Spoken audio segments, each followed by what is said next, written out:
Bueno, una de las primeras preguntas, acá hubo algunas empresas, cuando vino la pandemia y de golpe tuvimos la cuarentena inmediatamente, algunas empresas, ante la situación de las familias, hacia el interior de las familias, ¿qué hizo?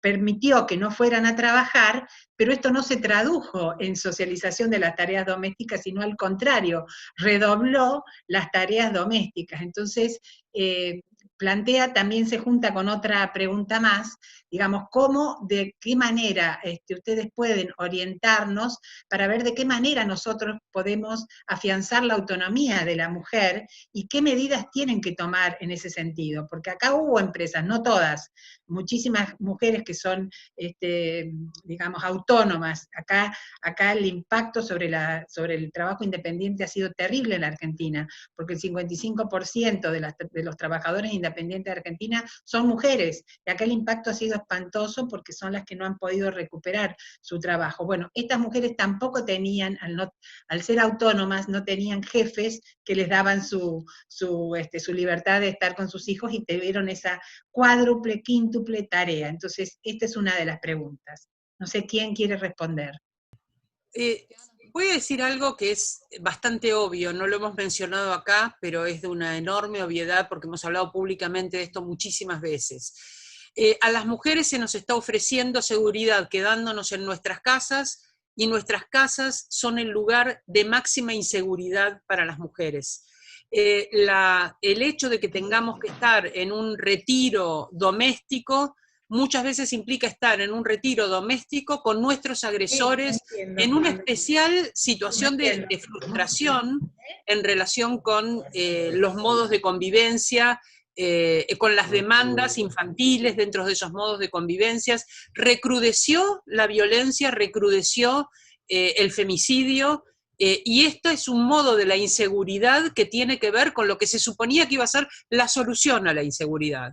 Entonces se nos dice, no salgan a la calle, quédense en su casa, no vengan al trabajo porque es un lugar donde no se puede sostener la distancia social necesaria, donde no tenemos los recursos para protegernos del virus, pero nos quedamos en un lugar donde los riesgos vienen de otro lado, vienen precisamente de la toxicidad, de la violencia de las relaciones intrafamiliares, de pareja, etc.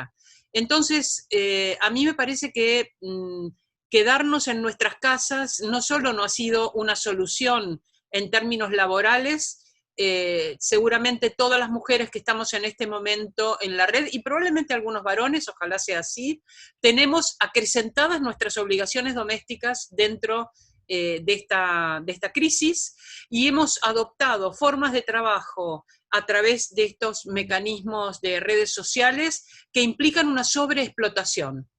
En mi caso, sin duda, en relación con lo que implica dar una clase en la universidad y lo que implica preparar un sistema online para que sea reemplazada esas horas de clases en la universidad, asegurando una interactividad, asegurando un vínculo, pensando tareas, pensando bibliografía que pueda estar en línea para que no sea un libro el que va y viene. Bueno, hay muchísimos aspectos en los que me lleva muchísimo más tiempo mi trabajo docente, y por supuesto, si somos feministas, nuestra responsabilidad con las redes feministas, con la prensa, con los lugares donde podamos activar nuestras ideas. Quiere decir que la triple jornada, lo que hemos definido como triple jornada, la tarea doméstica, la tarea laboral y la tarea política, sindical, o cualquiera de ellas que llevemos a cabo, la estamos viviendo cotidianamente.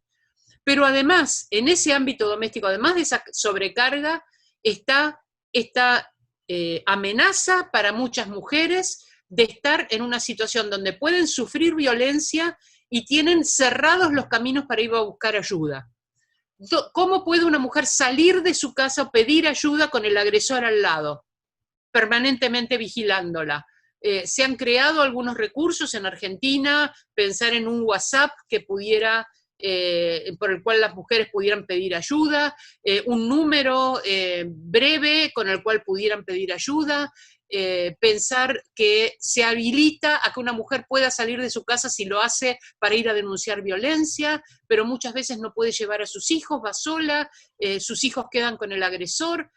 Hay realmente una enorme complejidad en relación con la cuestión de violencia. A mí me parece que esto es algo en lo que no se pensó cuando se pensaron las soluciones públicas para la crisis del coronavirus, no se pensó en las formas en que esto iba a afectar, en que esta reclusión en las casas iba a afectar el recrudecimiento de la violencia hacia las mujeres y las dificultades para acceder a las ayudas estatales. Entonces me parece que ahí tenemos un desafío actual, urgente, al que nos tenemos que dedicar.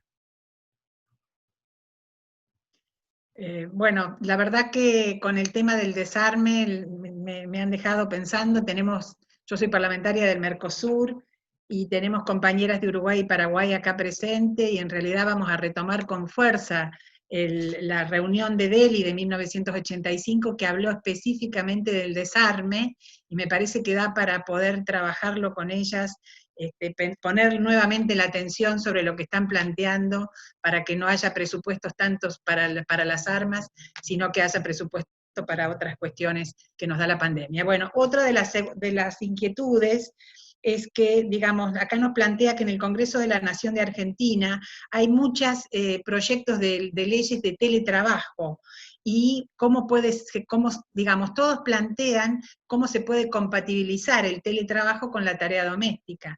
En realidad lo que quieren saber es si está bien ese tipo de orientación de lo que es el teletrabajo, que en realidad surgió con la pandemia y es un tema para legislar nuevo. No sé quién, Stephanie.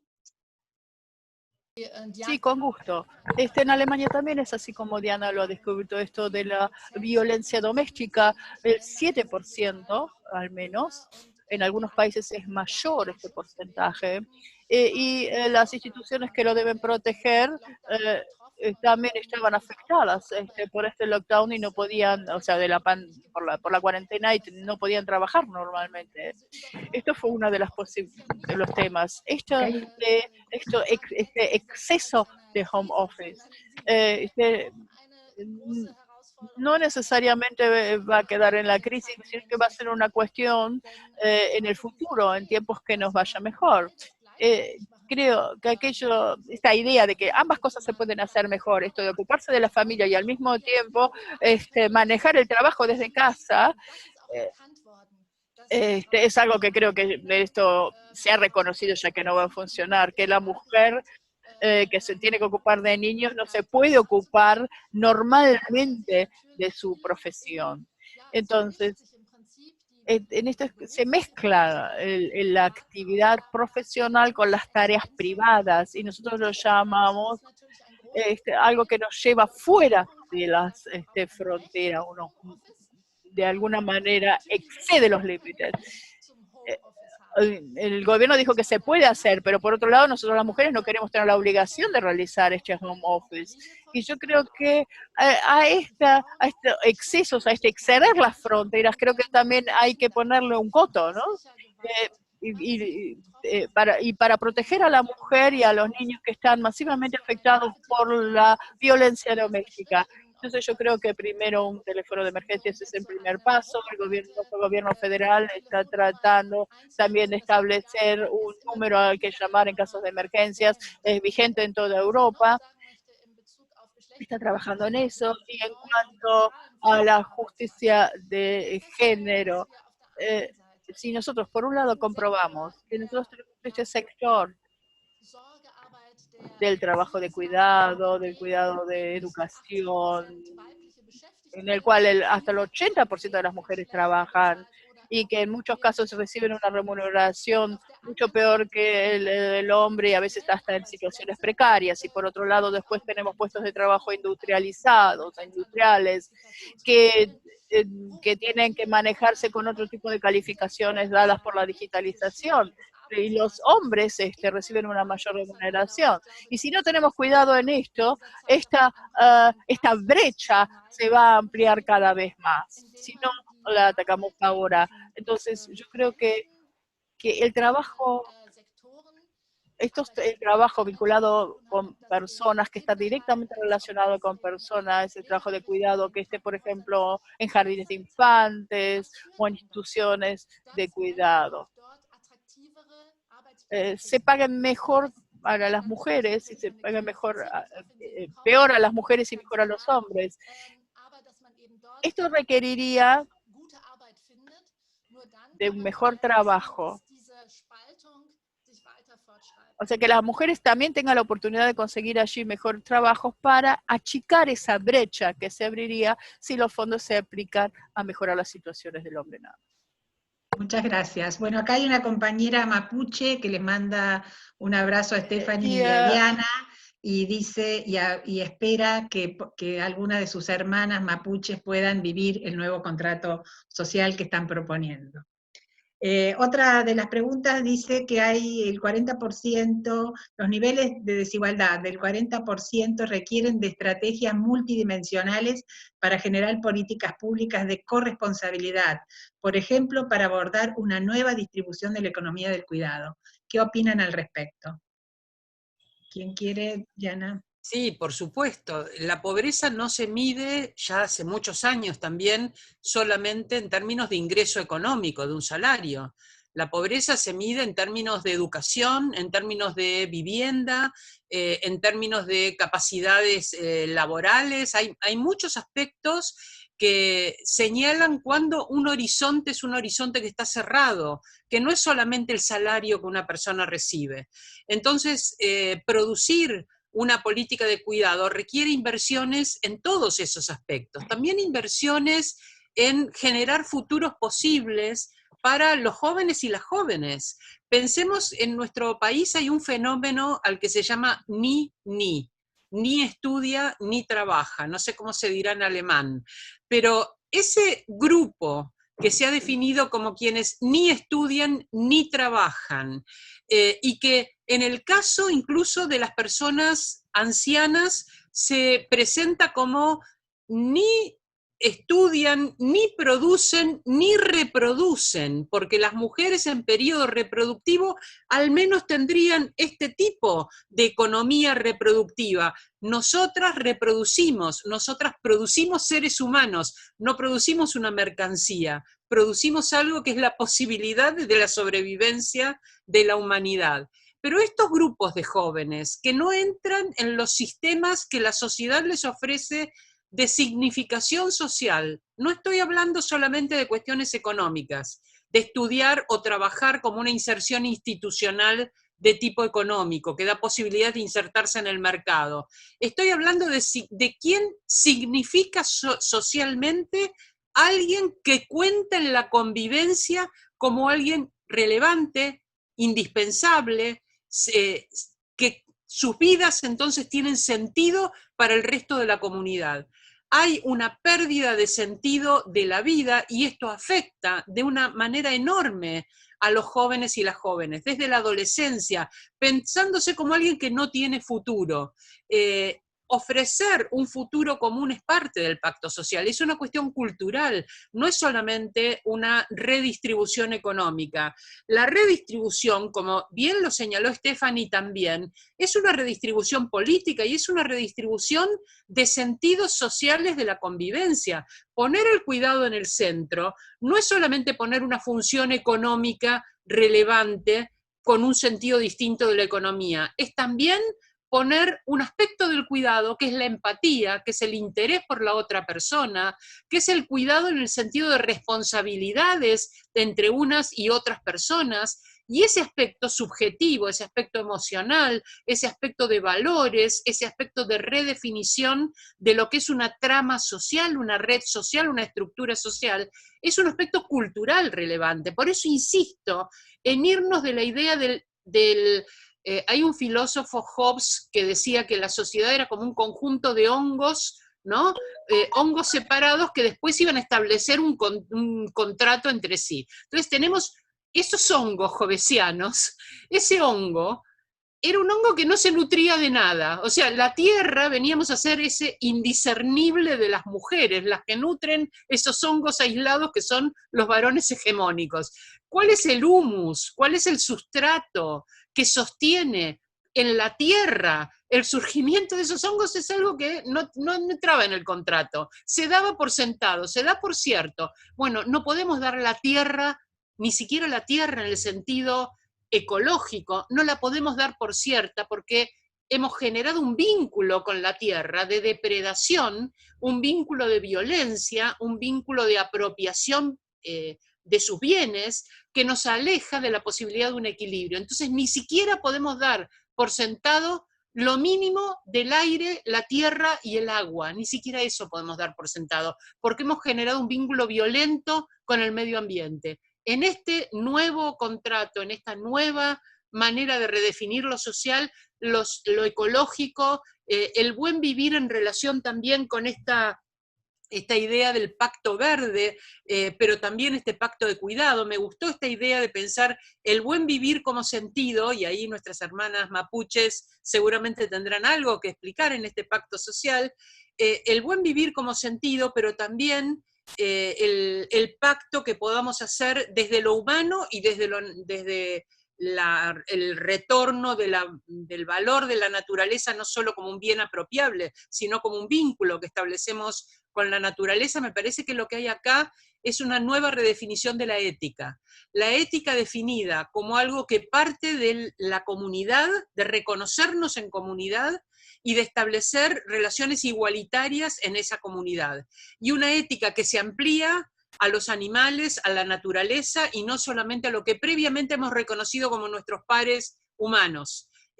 Yo creo que hay en el centro de la nueva política, como sustrato de la nueva política, hay una nueva concepción ética, y que esa concepción debe ser desarrollada también con una definición de valores que parta desde todas las voces. No puede ser una ética perfeccionista donde unos sujetos nos digan cómo tenemos que vivir. No puede ser una ética normativa donde los que fabrican las leyes han desconocido al resto de los sujetos y son 4 o 5 sujetos poderosos. Ellos redactan las leyes y a todos los demás nos queda cumplirlas irracionalmente porque nadie nos explica nada. Y aun cuando nos explicaran, así no se hace.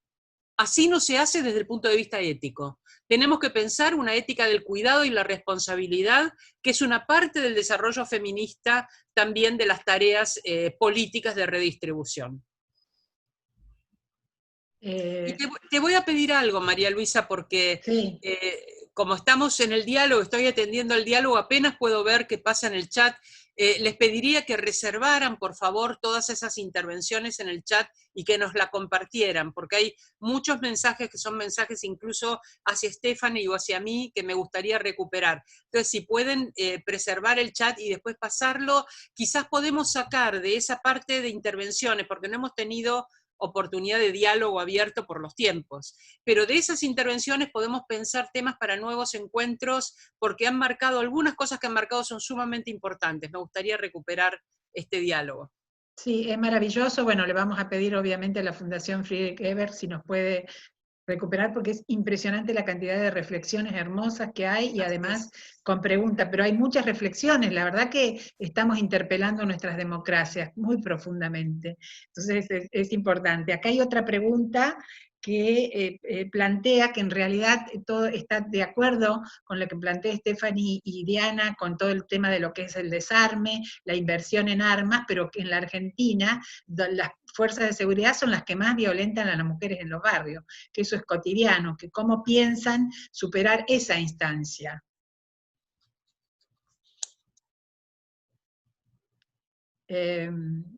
Dejo a Stephanie, contestemos un poquito cada una, dale, porque Stephanie. Estamos muy en sintonía, pero me gustaría que tuviera bueno, ella el y hago una nueva pregunta, si por ahí se juntan, porque, digamos, otra persona habla de que el nuevo pacto social también debería traer un nuevo pacto sexual, que cómo lo deberíamos interpretar, ¿no? Estas dos cosas. ¿Qué pasa con la seguridad en los barrios? Que las fuerzas de seguridad, al estar armadas, son las que más castigan y violentan a las mujeres, esto es clarísimo en la Argentina, y después el tema del nuevo pacto sexual. Stephanie. Nosotros en Europa tenemos otros desafíos en Europa y también otros estándares de bienestar y de estado de cuidado. Y entonces, por eso es difícil pensar en soluciones que se puedan transferir en uno a uno. Lo que sí me parece importante es que sí es importante el rol de las comunidades y del Estado, en el sentido que haya una buena actitud de los servicios públicos y de las fuerzas de seguridad que den efectivamente protección y cuidado. Nosotros tenemos las casas de mujeres, y estas casas de mujeres están crónicamente desfinanciadas, pero son también en realidad una oferta de nivel bajo en realidad para protección a las mujeres. Incluso hemos podido detectar que muchas de estas casas de protección de mujeres fueron desarticuladas o fueron eliminadas.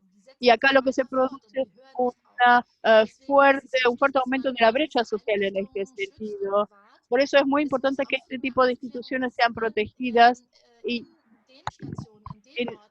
en aquellos lugares, en especial donde las personas se reúnen, donde hay familias, en las escuelas, por ejemplo, en los jardines de infantes, en las escuelas hay que hacer mucho trabajo de información. ¿Cómo reconozco que hay violencia en la familia, que hay situaciones violentas en la casa? Cómo se puede ofrecer una ayuda y que efectivamente esta ayuda permite intervenir. Esto no es tan fácil. El personal también tiene que estar bien capacitado para realizar un trabajo preventivo, de prevención, que en Alemania todavía no están, espero que en Argentina sí. Nosotros queremos que los derechos de los niños, que este derecho de protección de los derechos del niño también estén en la Constitución, creo que en la Argentina ya está. Entonces, si las familias no pueden defender los derechos de sus propios hijos, tampoco los niños no pueden defenderse a sí mismos. Es impensable que se logre, pero sí creemos que eso es un importante paso, que los derechos de los niños estén reconocidos constitucionalmente. Diana, sí. Quedó la cuestión del pacto sexual que nos habían preguntado. Sí, me gustaría decir algo sobre eso, porque la expresión contrato sexual es una expresión de una politóloga, de Carol Pateman, donde señala que con mucha visión que el pacto social se hizo con un previo pacto sexual, no solo porque eran solo varones quienes hicieron el pacto social moderno, sino porque las mujeres fuimos parte de lo pactado, fuimos la moneda en ese intercambio, y en lo pactado en ese pacto sexual se aseguró a cada varón una mujer para legitimar la herencia. Esas son la mujer con la que se casa, se forma la familia nuclear y tiene los hijos legítimos. La mujer era entonces la preservadora de la herencia de un capital que acumulan los varones, pero que heredan entonces gracias a que las mujeres les aseguran la legitimidad de esa herencia. Y también un conjunto de mujeres garantizaban el placer de los varones, siendo mujeres disponibles a cambio de dinero. Es decir, la idea de las mujeres encerradas en el hogar haciendo las tareas domésticas y de cuidado, la idea de mujeres protegiendo la legitimidad de los hijos y el resto de mujeres e hijos con los que tuvieran vínculo quedaron fuera de esa legitimidad y de esa protección y distribución económica. Y la idea de que las mujeres públicas, es decir, las que no fueran individualmente propiedad de un varón, eran propiedad colectiva de todos los varones a cambio de un dinero que ellos acumulan, es parte del contrato sexual. Y yo creo que eso está muy vigente y que por eso la idea de pensar laboralmente la prostitución es una idea engañosa.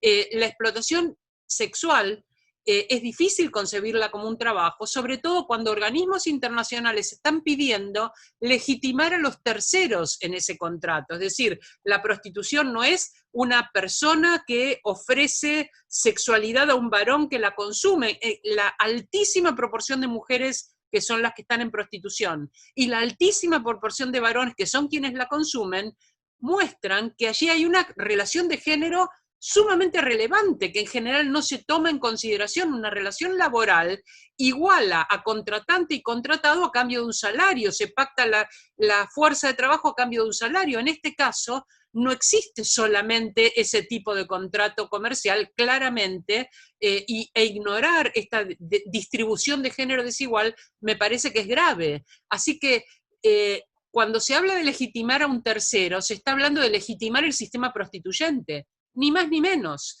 Sacarlo de la relación individual, que en nuestro país, en la Argentina, no está prohibida la prostitución, que una mujer ofrezca su sexualidad y que un varón le ofrezca dinero a cambio no está prohibido, no es un delito penal, pero sí es un delito penal explotar la prostitución ajena, que alguien saque lucro de esa situación de prostitución, que se obligue a alguien a prostituirse, que no haya que se induzca a la prostitución, que se explote esa prostitución, que se instalen lugares donde se ejerce la prostitución, porque eso es un lugar de explotación, los prostíbulos están prohibidos. Legitimar a terceros implica legitimar todo el sistema prostituyente, que es un sistema de explotación. Así que, por supuesto, tenemos que pensar un nuevo contrato sexual donde se desnaturalice que las mujeres debemos estar encerradas para asegurar la distribución, la apropiación y la herencia del capital, porque estamos pensando en otra economía, en una economía socialista. Carece de sentido totalmente encerrar a las mujeres para asegurar la herencia. Tendríamos que estar mujeres y varones trabajando, y personas trans, trabajando conjuntamente por una comunidad, por el bienestar común de esa comunidad.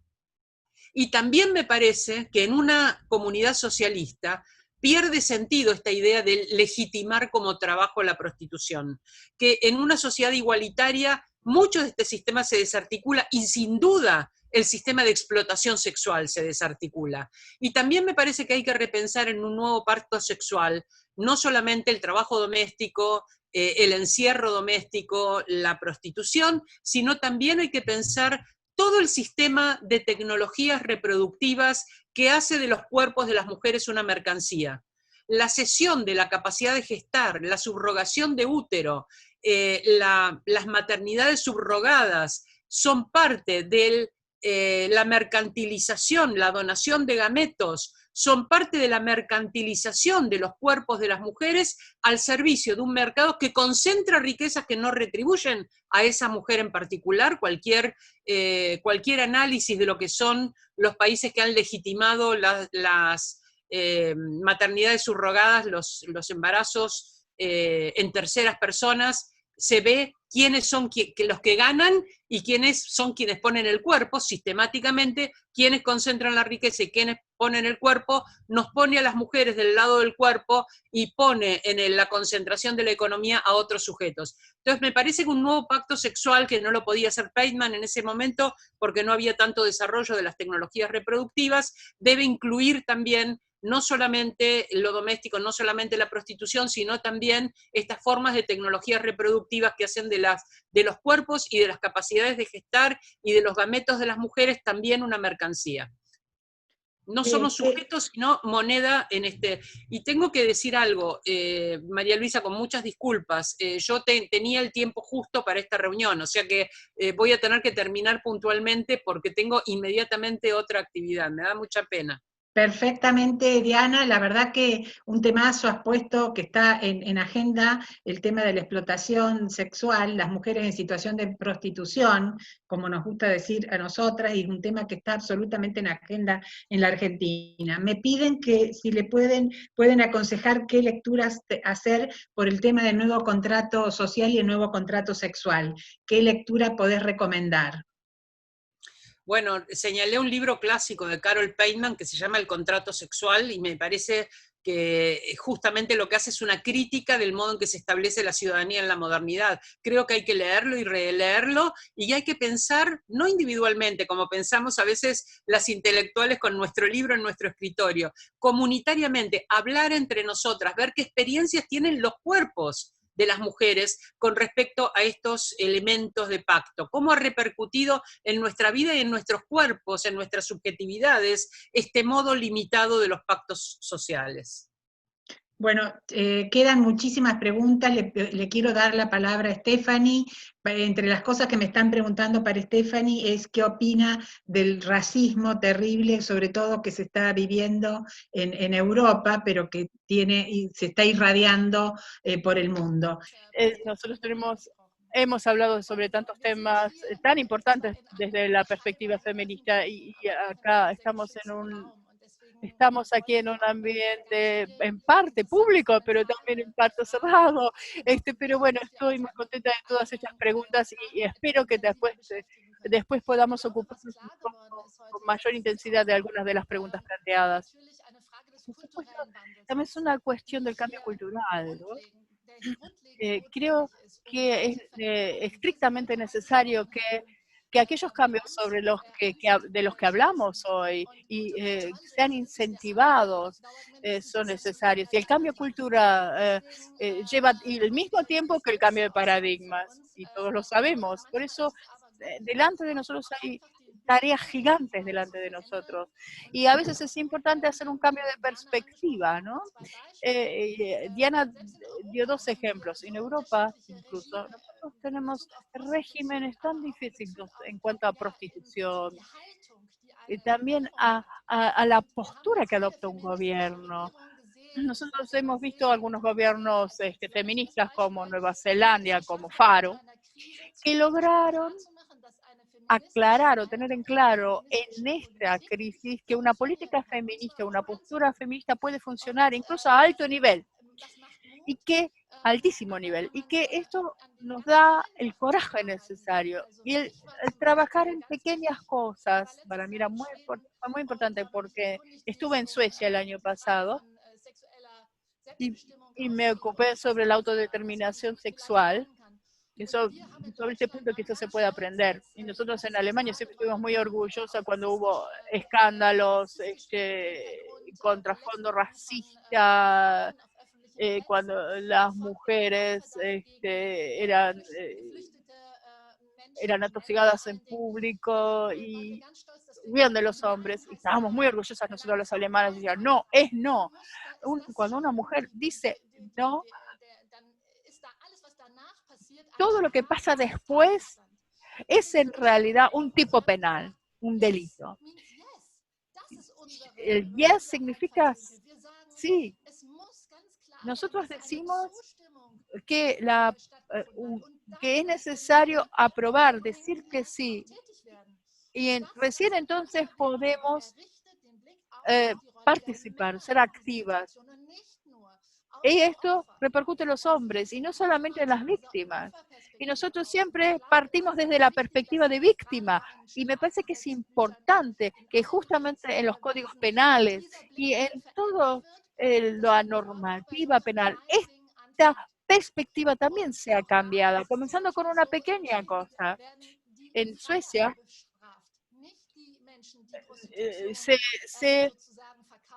claro, en Suecia no es que se castiga a las mujeres que se prostituyen, sino a quienes la usufructúan. Entonces, se piensa distinta, ¿no? No es la solución perfecta para todo, pero sí nos muestra que un cambio de perspectiva puede ser importante, y que este cambio de visión también lo necesita.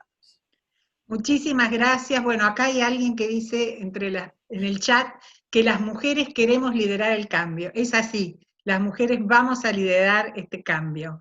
Muchísimas gracias a todas, todos los presentes, de las participantes.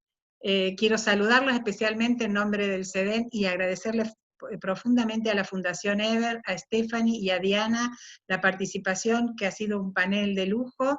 Seguiremos en contacto, nos vamos a seguir viendo. Así que muchas gracias, saludos a todos.